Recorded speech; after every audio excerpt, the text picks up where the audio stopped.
Hello, beautiful soul. Welcome. Welcome, welcome. This is a Spirit Guide Tarot. I'm your host, Anya Light. So grateful to be with you. So what I offer here on this channel are timeless readings, so not connected to any specific date. Trust that when you found this reading, it is exactly the message that you need to hear at this time. Even if I've recorded it 10 years ago and you're just finding it now, you're meant to hear this right now for you. I also offer general readings, so some of the message may resonate, some may not. So take what helps you, what's fitting for your story, and just leave behind the rest for someone else. Alrighty? Okay, let's dive into the cards. So before I tuned in here and before I got the camera rolling, I was tuning into what collective that I'm speaking to today. And I'm feeling like I'm talking to a group of people who you are on the verge of having a very big, important conversation with someone. And maybe you're feeling a bit nervous, a bit anxious, a bit uncertain, and you are just like wanting some reassurance, advice, guidance, how to have this conversation in the best possible way. So let's talk about that today. And if you're new here, I'm excited to meet you. And if you're returning, I'm very grateful to continue walking with you. All right. Yeah, so exhaustion. What I'm getting is a little bit in the background is this feeling of you've got a lot going on in your life right now. You've got a lot of balls in the air, a lot of changes, a lot of new things going on. You're releasing some old things. You're bringing in a lot of new things into your life. And this conversation simply represents one of the many things going on in your life. It's a bit of burnout, a bit of exhaustion, a bit of like kind of frazzled edges in your nervous system at this time. So yeah, so I want to let you know I'm with you on that. I hear you. Times of change are very challenging. But I'm glad that you're here with me in this moment, and we can work together with the help of these beautiful cards and our beautiful spirit guides to help navigate this chapter of your life. So one thing that is coming through, something that works for me when I'm about to have a difficult conversation with someone, or just a challenging conversation, or I'm not sure how the conversation is going to go, is I try to keep two things in mind. One is staying curious. So sometimes when we're about to have a big conversation, it's like we get into the zone of wanting to like be really clear about what we want to say to someone, but in that process we can actually kind of like become egocentric and self-absorbed. And so when we are about to have this conversation, it's always helpful to set that intention to stay curious about what the other person might be experiencing, because we ideally in this challenging conversation are going to learn something from them.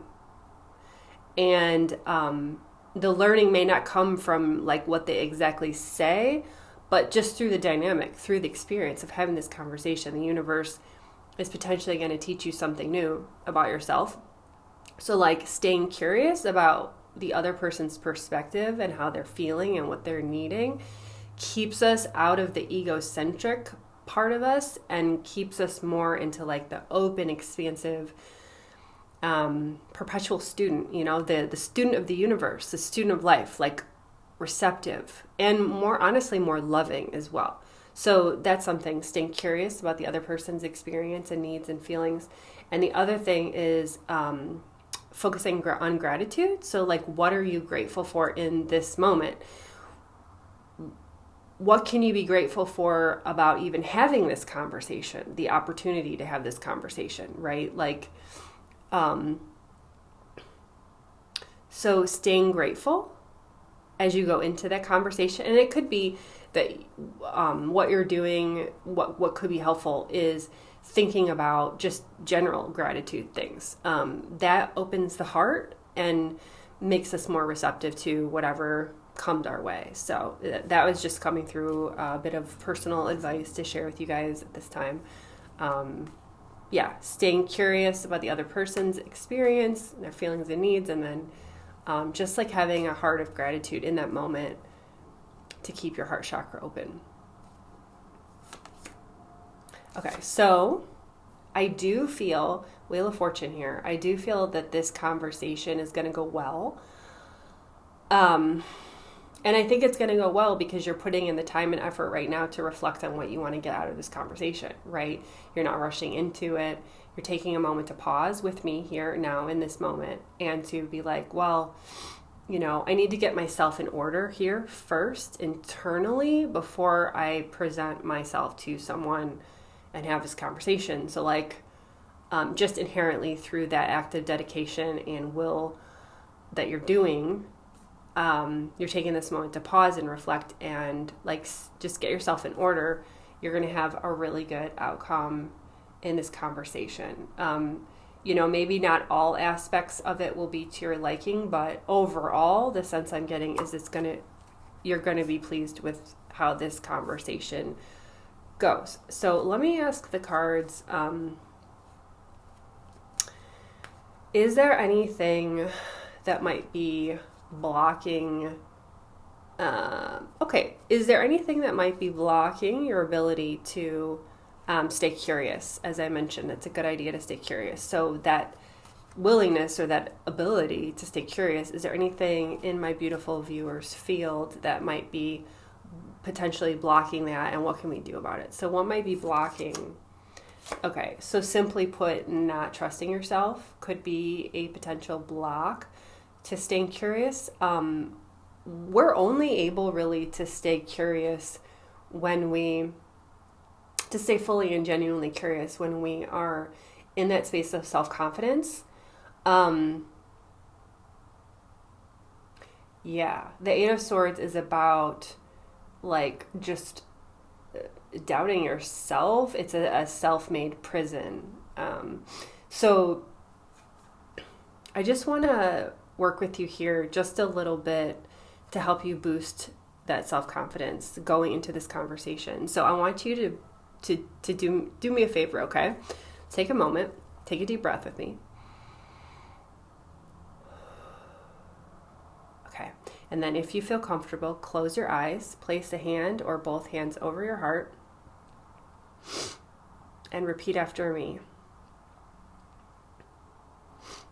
I trust you. I trust you.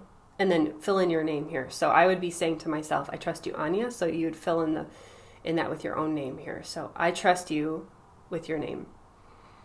I trust you. I trust you. You are fully connected to Source. You are fully connected to your divine intuition. You know how to handle this conversation. You know how to speak up for yourself in a loving manner. You are protected and guided every step of the way, and it's fully safe to trust your intuition. You've got this. You have a strong intuition.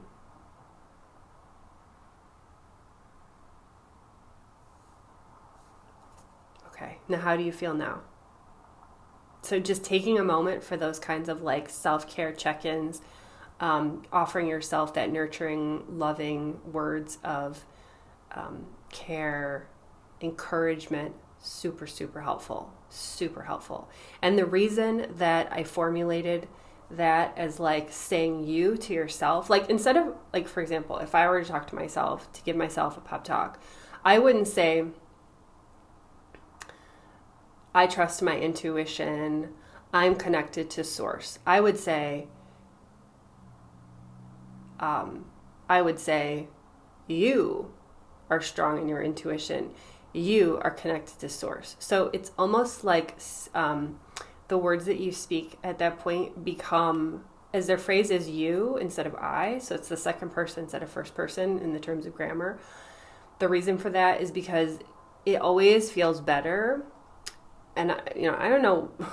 It's really interesting how this works, because this is something I've done for well over a decade and a half that I've practiced this, and I've taught this to countless students and clients, this technique. But just to say, like, the difference between, like, for example, saying to myself, I'm worthy, versus saying to myself, you are worthy, is you're basically using your voice to channel the divine Father or the divine Mother through your own voice, depending on what you need. So like divine Father offers strength, encouragement, and then the divine Mother offers like a soft, compassionate, like a nurturing energy. The divine Father sets boundaries and makes you feel strong and mighty. So depending on whatever you need. But you're basically channeling that energy of the divine Father or the divine Mother, and it's coming through grammatically as saying you. So does that make sense? Let me know in the comments below if that makes sense, or if I need to clarify that more. But so yeah, just as a little heads up, when you're offering yourself those words of encouragement, phrasing it that way is like talking to yourself as you, almost like you're talking to yourself outside of yourself, is much more effective and much more, it lands deeper. Yeah. Okay, so yeah, increasing that self-trust. Yeah, 10 of Wands. So you've been carrying a lot. Wow, yeah. You've been carrying a lot lately. It kind of goes back to that exhaustion card. I think you're going to be surprised when you talk to this person about how well they're going to receive what you have to share. Surprisingly so. Maybe you're kind of like cringing and like tensing up for worst case scenario.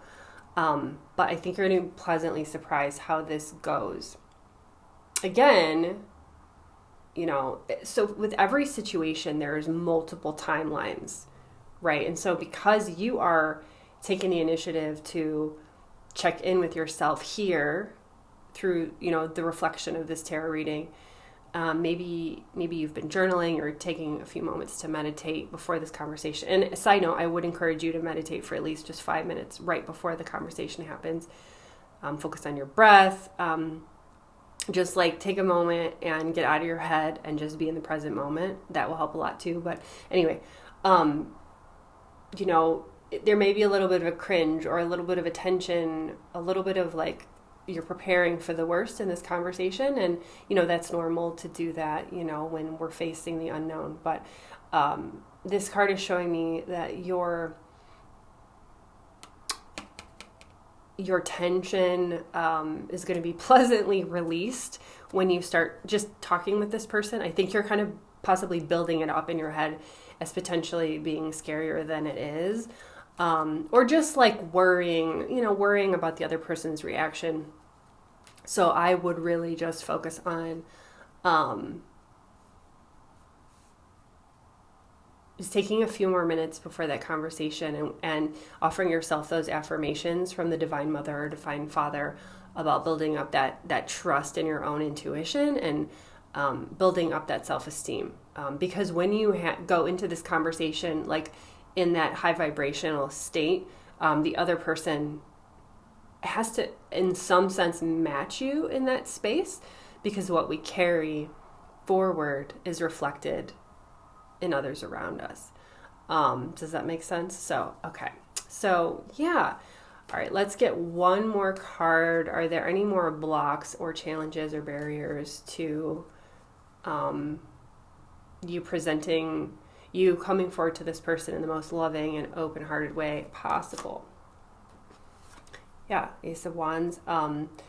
Yeah, kind of going back to like all the change happening in your life. There's a lot going on in your life right now.